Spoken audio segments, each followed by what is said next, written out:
Hello दोस्तों, let's crack it की explainer series में आप लोगों का स्वागत है। और इस वीडियो में हम डिस्कस करेंगे एमिनेंट आर्टिस्ट कोटा के बारे में।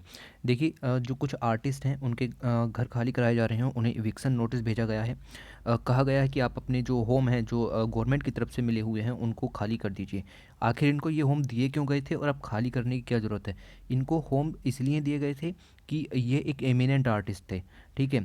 बट क्या इस समय इनकी आर्टिस्ट की जो क्षमता है वो ख़त्म हो गई है, इसीलिए घर वापस लिए जा रहे हैं? क्या वजह हैं जो घर वापस लिए जा रहे हैं, ठीक है। और ये फिर जाएंगे कहाँ? तो ये सब चीज़ें इस वीडियो में डिस्कस करेंगे। बेसिकली हम टू द पॉइंट रहेंगे। हमें ये चीज़ जाननी है, जो मेन हेडिंग है एमिनेंट आर्टिस्ट कोटा के बारे में, ठीक है। क्योंकि जो चटपटी खबरें हैं वो तो सब पढ़ा देते हैं कि घर खाली कराए जा रहे हैं, ठीक है। तो बट ये जो यूपीएससी ओरिएंटेड चीज़ें हैं ये आपको पता होनी चाहिए। चलिए देखते हैं कि वीडियो में क्या क्या पॉइंट इंक्लूड किए गए हैं। उससे पहले ये लाइक शेयर सब्सक्राइब कीजिए। पीडीएफ चाहिए तो पीडीएफ नीचे मिल जाएगी। पहले देखो कि हुआ क्या। नवंबर 2020 चल रही थी, सरकार ने नोटिस भेजा। बहुत सारे जो सेवरल एमिनेंट आर्टिस्ट थे, कुछ आर्टिस्ट को यहाँ पर नोटिस भेजा। कहा कि भाई जो आपको गवर्नमेंट एकोमोडेशंस मिले हुए हैं, ठीक है, तो हम जो बेसिकली गवर्नमेंट की तरफ से एलोकेटेड बिल्डिंग्स या रूम्स होते हैं उनको गवर्नमेंट एकोमोडेशन कह सकते हैं। तो उनसे कहा गया कि भाई 31 दिसंबर 2020 तक आप जो ये आपको मिले हैं गवर्नमेंट एकोमोडेशन उनको खाली कर दीजिए, ठीक है। अगर आपने खाली नहीं किया तो आपके ऊपर बहुत ज़्यादा चार्जेस लगाए जाएंगे, हैवी फीस चार्ज की जाएंगी। तो 27 जो हैं उन्हें ये नोटिस भेजा गया। 27 आर्टिस्ट जो कि अपने फील्ड में महारत हासिल किए हुए थे उनको ये नोटिस भेजा गया। और उनमें आपको पता चलेगा कि पेंटर जतिन दास हैं, कथक डांसर पंडित ब्रजू महाराज हैं एंड संतूर प्लेयर वजन सोपोरी हैं। तो आपने नाम तो सुना ही होगा यार, पंडित ब्रजू महाराज का नाम आ रहा है, जतिन दास का नाम आ रहा है, ठीक है। तो कितने बड़े बड़े आर्टिस्ट की यहाँ पर बात हो रही है। उसके बाद देखते हैं कि आखिर मुद्दा है क्या, cultural Kota for government houses है क्या। देखो 1970s चल रहा था, ठीक है, 1970 का दशक था। 40 हाउस एलोकेट किए गए इन द दिल्ली।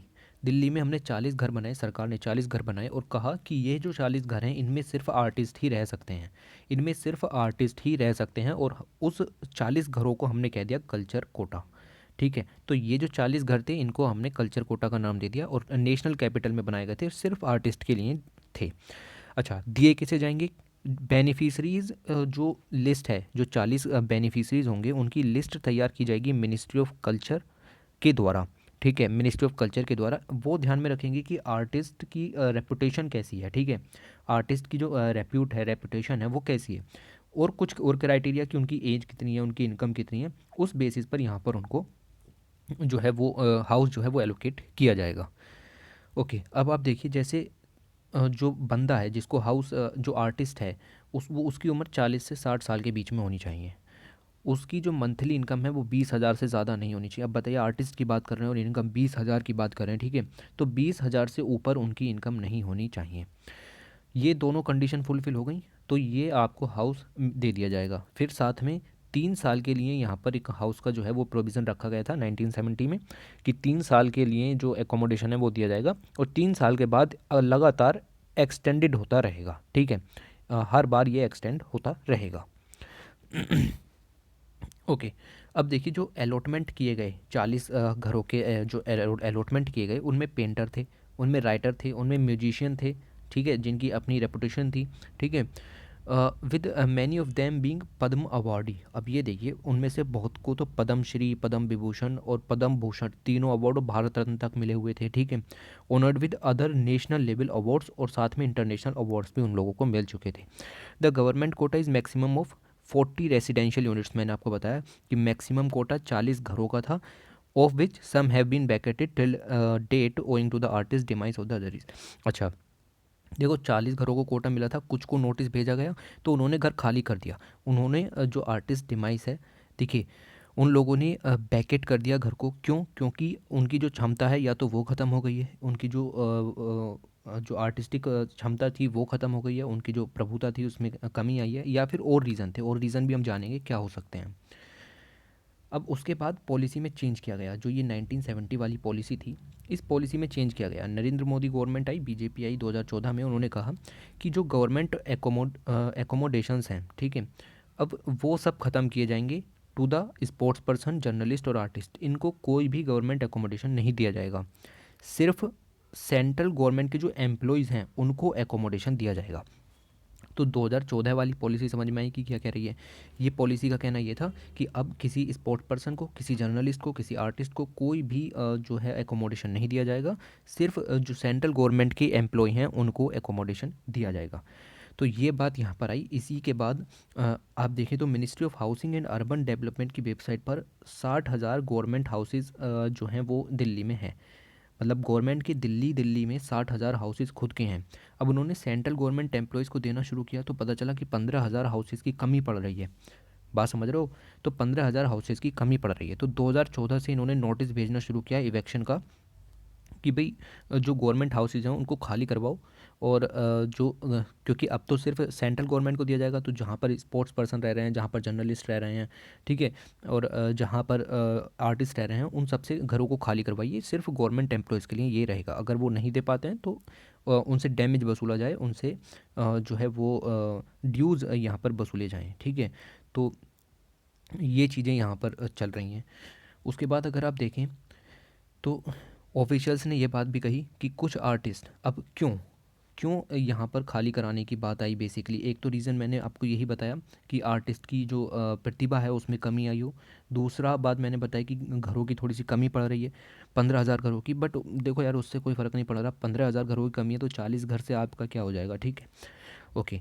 फिर आप ये देखो, तीसरा पॉइंट ये है कि अब जो ओरिजिनल आर्टिस्ट था जिसको इस चीज़ का लाभ मिल रहा था, वो उनकी डेथ हो चुकी है, वो पास्ड अभी हो गए हैं।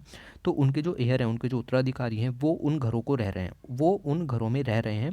तो ये एक मुद्दा है, ठीक है, कि जो ओरिजिनल सिचुएशन थी वो तो ख़त्म हो गई, अब उनके जो उत्तराधिकारी हैं वो घरों में रह रहे हैं।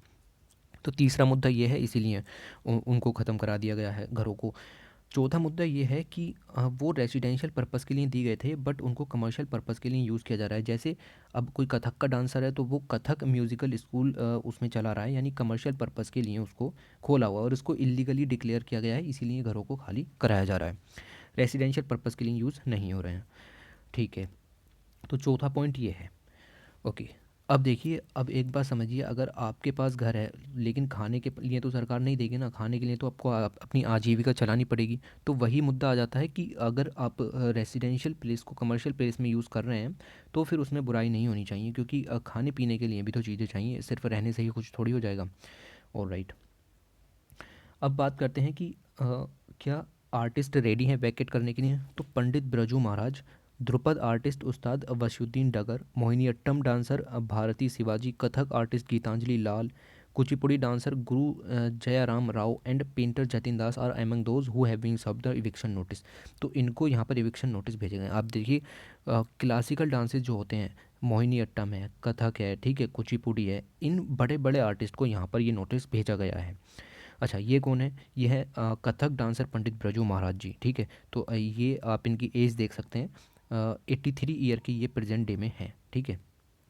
उसके बाद आप ये देख सकते हैं, ये हैं ध्रुपद वादक, इनका नाम मैंने आपको बताया, उस्ताद वसीफुद्दीन डगर, ठीक है। तो इनका नाम है उस्ताद वसीउद्दीन डगर, 73 ईयर्स के ये इस समय यहाँ पर हैं। ये हैं पेंटर जतिन दास जी, ठीक है, इनकी एज का भी आप अनुमान लगा सकते हैं। उसके बाद अगर आप देखें तो जो ध्रुपद वादक थे मिस्टर डगर, उन्होंने ये भी कहा कि देखिए कितनी बड़ी लाइन कही है, artist do not retire unlike ministers, ठीक है। तो मिनिस्टर्स रिटायर होते रहते हैं बट आर्टिस्ट कभी रिटायर नहीं होता। हम आज भी तानसेन को याद रखते हैं, ठीक है, हम आज भी तानसेन को याद रखते हैं। बिरजू महाराज का नाम कितने सालों तक किताबों में पढ़ाया जाएगा, ठीक है, एनसीईआरटीज़ वगैरह में। तो ये बहुत समय तक पढ़ाया जाएगा, यानी कहने का मतलब ये है कि artist do not retire unlike ministers, ठीक है। मिस्टर डगर ने कहा कि मैं अपने घर से ध्रुपद सिखाता हूँ लोगों को। तो अगर वो कल्चर का एक्सपेंशन, मतलब कल्चर का एक्सपेंशन कर रहे हैं, देखिए ध्रुपद वादक आजकल के जो युवा हैं उनको इसमें कुछ मज़ा नहीं आएगा, लेकिन जितना भी ये सिखा रहे हैं उससे कल्चर तो बढ़ ही रहा है ना इंडिया का। उन्होंने कहा कि ये सिर्फ 20 हाउसेज हैं, 20 घरों को खाली करा करके आप क्या हासिल कर लेंगे कि ठीक है, तो आपको तो 15,000 घरों की ज़रूरत है ना। देर आर ओनली 20 हाउसेज, और ये बिल्कुल सिंपल हैं, छोटे घर हैं, ठीक है। तो आप हमें इस तरीके से बॉदर मत कीजिए, परेशान मत कीजिए। इन्होंने ये भी कहा कि कोई ना कोई तो हमारी हेल्प के लिए सामने आएगा ही आएगा। बिरजू महाराज जी ने भी ये बात कहा कि पैंडमिक के दौरान मुझे ऐसा नोटिस मिला है जब इनकम का भी कोई सोर्स नहीं है कि मुझे अपना घर खाली करना है, ठीक है, और मैं 83 ईयर का हूँ और काफ़ी ज़्यादा शॉक्ड हूँ, और मुझे पीएम मोदी से उम्मीद है कि वो इस जो मुद्दा है उस पर दोबारा डिस्कशन करें, दोबारा सोचें। फिर जो एनजीओज़ हैं उनका रोल आप यहाँ पर देख सकते हैं, वेरी वेरी इंपॉर्टेंट। एक सहमत है दिल्ली बेस्ड आर्टिस्टिक कलेक्टिव, ठीक है, तो ये एक बेसिकली एनजीओ है।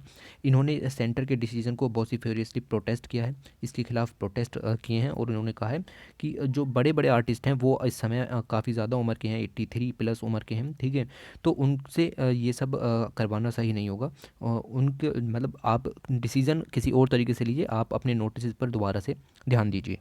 दूसरा, एक संस्कार भारती जो कि आरएसएस से ही सीधा एफिलिएटेड है, ठीक है, तो संस्कार भारती ने भी ये कहा है कि जो मिनिस्ट्री ऑफ हाउसिंग है उसको दोबारा से रिकंसीडर करना चाहिए कि उन्होंने क्या मूव यहाँ पर लिया है, और दोबारा से नई पॉलिसीज़ फॉर्मुलेट करनी चाहिए। पर मिनिस्ट्री ऑफ कल्चर ने कहा है कि अभी के लिए हम कुछ नहीं कर सकते, ठीक है, but cabinet committee on accommodation जो कि होम मिनिस्टर के द्वारा यहाँ पर हेड होती है, अब उसका जो डिसीजन आएगा तभी हम यहाँ पर कुछ कर सकेंगे, डिसाइड किया जाएगा only by the cabinet minister of accommodation, but अभी के लिए तो ये सब कुछ करना ही पड़ेगा। इसके बाद आप देखेंगे कि रेगुलरली न्यूज़पेपर में आप देख रहे हैं कि दिल्ली हाई कोर्ट में अपील जो है वो डाली गई है, जो आपके आर्टिस्ट हैं उनके द्वारा, और ये सब काम धीरे धीरे चलते रहेंगे। फर्दर देखते हैं न्यूज़ में क्या चीज़ें चलती हैं।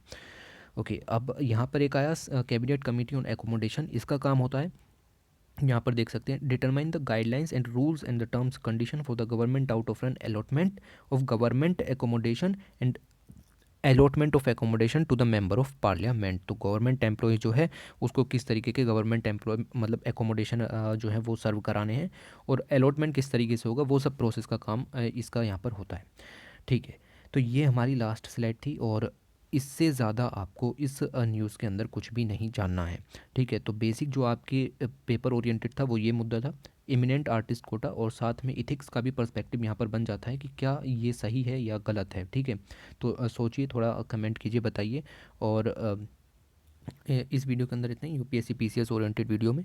Thanks for watching, take care.